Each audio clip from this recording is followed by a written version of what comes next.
Kalau tidak ada Habib, Indonesia kiamat.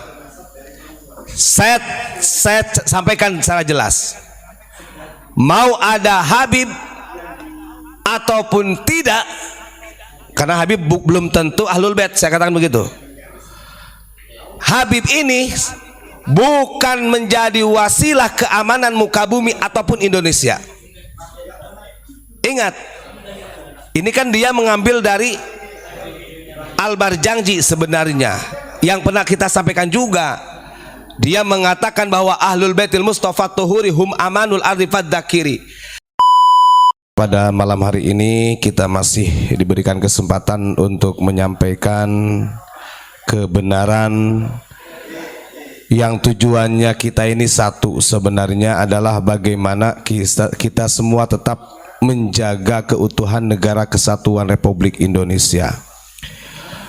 Kalau ada orang yang berkata Indonesia sedang baik-baik saja, kemudian tidak ada ancaman yang akan merubah negara kesatuan Republik Indonesia, itu sangat salah. Karena begini, bagi para muhibbin yang mengkanter, yang selalu membela mereka menganggap bahwa tidak ada satupun ancaman yang akan merusak negara kesatuan Republik Indonesia. Kenapa? Kenapa para muhibbin ini sangat yakin sedemikian rupa bahwa tidak ada ancaman kelompok-kelompok yang ingin merusak NKRI? Satu, doktrin mereka juga mengatasnamakan Pancasila. Mereka mengatasnamakan negara kesatuan Republik Indonesia. Kita harus paham, Snok-Horgen ini orang orientalis. Dia mau menghancurkan Islam, maka caranya mempelajari apa yang dipelajari oleh orang Islam. Begitu juga pada saat ini, ketika orang-orang yang ingin menghancurkan bangsa Indonesia, maka tentu dia akan mengikuti kebiasaannya atau kebijakan-kebijakan yang ada di Nusantara. Perlahan mereka masuk, yang kemudian nanti ini akan ada perusakan, dan ini terbukti. Ini sudah terbukti. Saya katakan, siapapun itu, kalau hanya masih muhibbin dan orang Indonesia, tidak akan kita hiraukan. Kita ini berurusan dengan mereka-mereka imigran yang selalu membawa-bawa nama kebesaran, keagungan, kesucian baginda Rasulullah untuk mendoktrin umat secara rasis. Itu yang kita lawan. Kita harus punya pakem nih, ini untuk hanya sekedar mengingatkan. Kita harus punya pakem. Ini sering saya ulang-ulang di dalam hadis Nabi itu, fitnah terbesar akhir zaman itu ada yang namanya fitnah sarro. Ini sebelum datangnya Dajjal. Ada 3 fitnah tuh. Nah, fitnah sarro ini disampaikan oleh Kanjeng Nabi, dakhanuha min tahti qadamai rajulin min ahli baiti yaz'umu annahu minni falaisa minni. Itu kata Nabi. Fitnah sarra ini akan menyebar sumbunya, asapnya dari telapak kaki seorang laki-laki yang mengaku mengatasnamakan sebagai ahlul baitku, padahal dia bukan ahlul baitku, kata Nabi. Dan sekalipun itu masih ahlul bait, kalau karakteristik sifatnya masih menggunakan sifat jahiliyah, maka ini akan dimasukkan pada kategori fitnah sarro. Dan ini terjadi. Saya melihat di beberapa media ini ada juga oknum Habib yang mengatakan harusnya Indonesia berterima kasih kepada orang Tarim. Indonesia harus berterima kasih kepada Habib. Nah, ini doktrin. Saya sering katakan istilah Habib ini abad 19 baru masuk di Indonesia. Nah, ini yang kita inginkan counter. Terus kemudian mengenai tadi yang disampaikan oleh Gus Ilyas, karena ini saya ingin menyampaikan biar tidak menjadi salah paham mengenai tentang makbaroh yang diziarahi oleh Abu Yamamah Ghufron. Jadi makbaroh yang tadi diziarahi oleh Abu Yamamah Ghufron ini ada beberapa versi tentang makbarohnya Syekh Ismail bin Abdurrahim. Nah, makbaroh ini sebagian masyarakat setempat meyakini itu adalah sebagai penghulu atau sesepuh tokoh daripada agama Hindu. Kita tadi banyak bercerita dengan warga masyarakat yang di sana. Nah, sementara dari masyarakat yang di sana sendiri tidak mengetahui beliau ini siapa namanya, zuriyahnya sampai kemana, nasabnya sampai ke siapa. Kan begitu. Lalu kenapa ada upaya dari pondok pesantren Unik sampai ingin mencari makbarohnya Syekh Ismail bin Abdurrahim? Ini catatan sebenarnya untuk menggampar daripada ketua Jatman. Gak apa-apa digampar dengan ilmu lah maksudnya.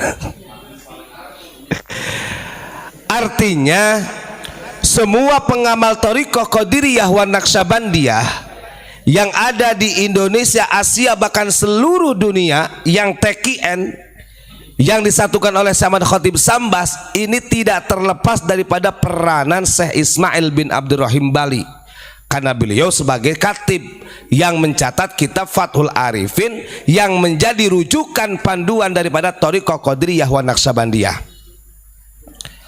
Kita sampaikan kenapa Syekh Ismail ini kok sampai terpendam. Bahkan kalau dibandingkan dengan Wali Pitu, lebih mewah Wali Pitu, sehingga Wali Pitu ini menjadi ikonnya Bali. Semua orang-orang rame-rame ziarah ke Bali pasti ke Wali Pitu, padahal yang dizarahi sebagian besarnya adalah Habib. Ingat, ini ada grand design yang secara sengaja dan terstruktur untuk mengkikis, memendam ulama-ulama kita. Kemarin saya sampaikan, Wali Pitu itu mulai muncul istilahnya di tahun 2000, dan itu pun berdasarkan isyarah, entah itu ru'iyah, mimpi yang dialami oleh Habib Thayyib Z, yaitu. Dan kalau kita cari secara historinya, masih banyak yang tidak tahu juga itu. Kita tidak pernah menafikan. Mumpung jauh-jauh hari ini sebelum makbaroh wali-wali Allah ini diba'alawikan, dihabibkan, maka kita sebagai ulama Nusantara punya kewajiban untuk berupaya mencari makbaroh daripada para wali-wali Allah yang asli yang ada di Nusantara ini. Kan itu. Karena secara pergerakan kalah kita. Dan Habib Lutfi, kenapa dia sampai berhasil? Saya pernah ada videonya nih, bahasanya memalsukan makom-makom. Nah, kemarin saya dikirimi, siapa yang kirim? Dan kedua atau siapa ya? Saya bentar. Ini pengakuannya. Pengakuan daripada Sekjen Petanisia.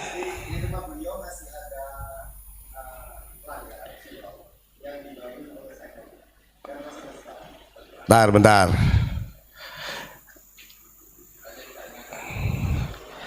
Jadi Habib Lutfi itu kan mengangkat, awalnya begini, Habib Lutfi membuat organisasi yang namanya Petanisia.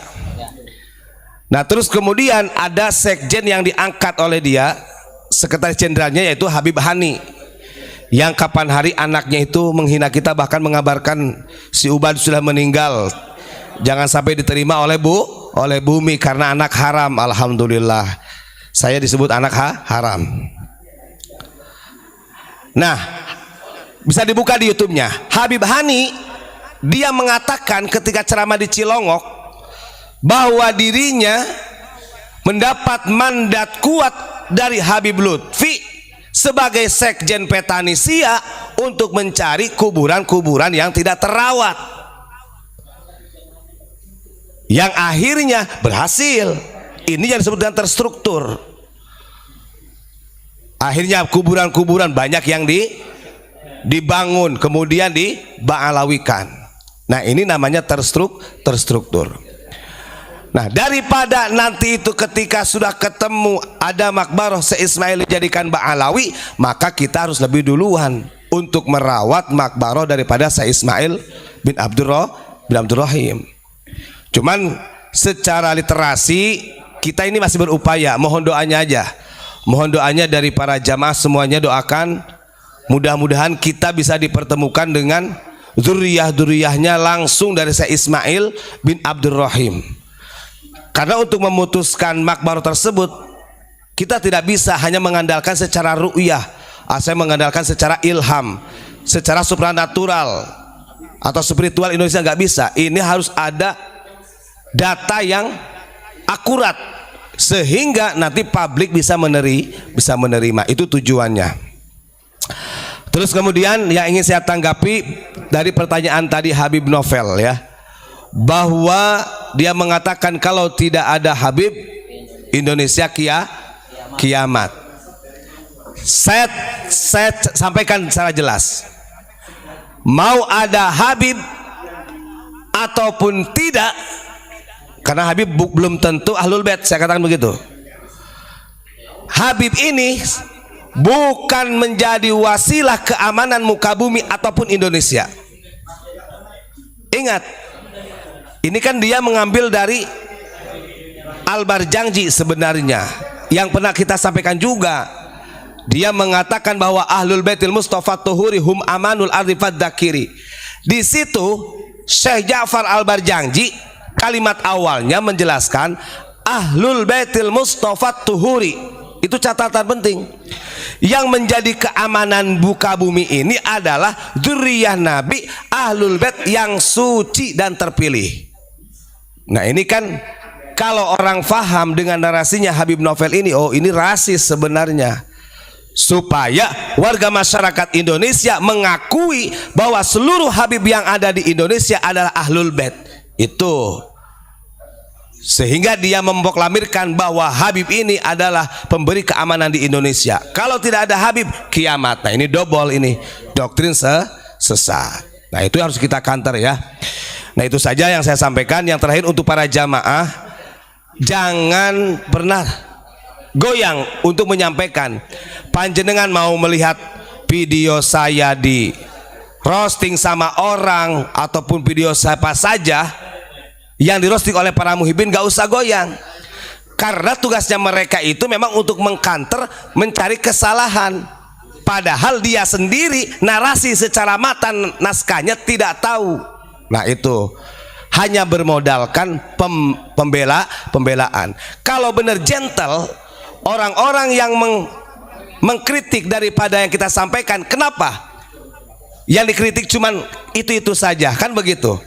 Dari beberapa data yang kita keluarkan, dari mulai pengkhianatannya Mufti Batavia, surat yang dibacakan di Regensi Malang Pasuruan, data surat tentang doanya Mufti Batavia dengan Ratu Helmina, bahkan termasuk kejadian geger Cilegon, kita punya data. Gak berani mereka mengkritik atau mereaksi, karena kalau mengkritik sama juga bunuh diri mereka. Artinya masih banyak, dan saya yakin kita tetap harus satu komando, karena kita ikut pada ulama-ulama Nusantara.